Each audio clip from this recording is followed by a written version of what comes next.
Wherefore, we receiving a kingdom that cannot be moved, let us have grace. Grace doesn't mean go on, and never have a boundary. There comes a point at which is about, 2 Sundays ago now? Maybe, no, 2 or 3 Bible studies. I said there's a point at which you say stop. Remember that Bible study?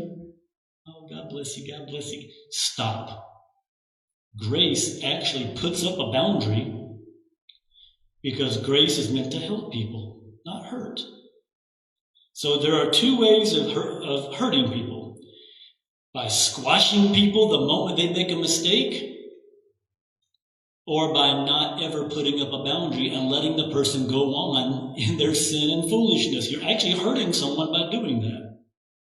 He said, let us have grace, whereby, by grace, we may serve God acceptably with reverence and godly fear.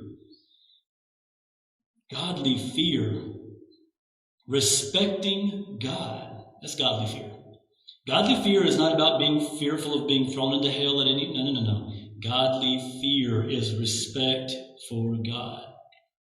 You'll know when someone respects God because they know how to be respectful to people.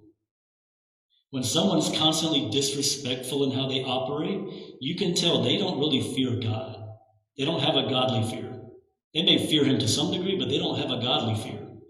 Because they don't realize that He actually requires them to respect other people, and especially they, what does the Bible say?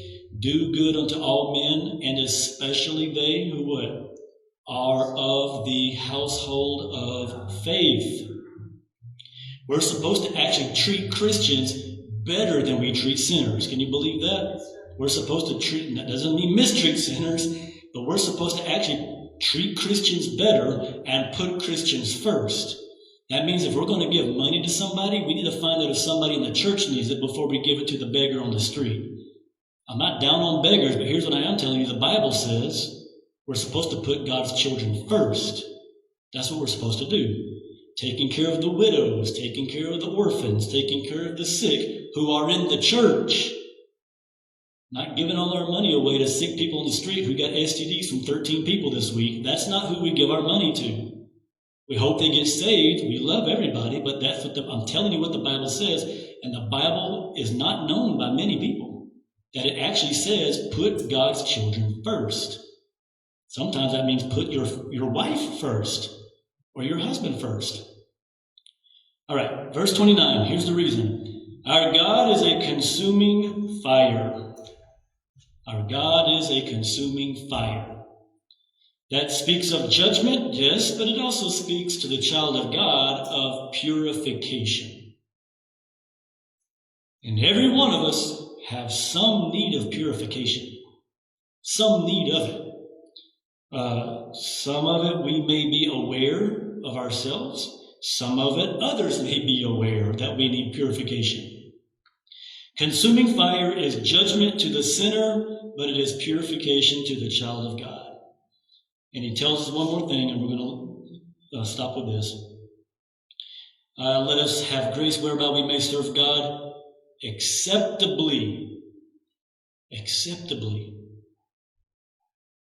Between Cain and Abel, did Cain serve God acceptably? Did Cain serve God acceptably? He brought a sacrifice. He went to church, but he didn't obey the Lord. He didn't serve God acceptably. So that shows us what? We can go to church, we can make sacrifices of money, time, effort, work, and still not be acceptable to God. And remember, Hebrews is not written to the sinners, it's written to the Christian.